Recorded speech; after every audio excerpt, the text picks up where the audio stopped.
there's a lot that holds us back from trying out psychotherapy.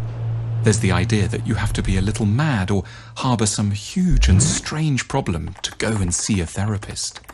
It can be hard to see that therapy isn't in fact for the select, disturbed few. It's for everyone, because actually it's entirely ordinary to be rather confused, a bit anxious, and sometimes challenged by relationships, family life, and the direction of your career. So really, the only qualification for going to therapy is to be a normal human being. There's also the worry about the strangeness of it all. It'll be you and someone you've never met, to whom you're expected to divulge nothing less than your inner life. Why not talk to a friend? Well, firstly because friends aren't properly trained to listen. As one will have noticed, they interrupt a lot. And secondly, because it's sometimes easier to tell someone who has no prior knowledge or expectations of you the big and important things about who you are. Furthermore, therapists are the last people ever to judge. Their concept of a normal human being is far more expansive than that held by society at large. They know how unusual and surprising we are, especially around sex and anxiety. Their whole training takes them into the recesses of their own and others' minds. They know how surprising we can all be. It doesn't frighten them. It intrigues and motivates them. That's why they became therapists in the first place. They are, in the end, interested in mental health. That means in helping out.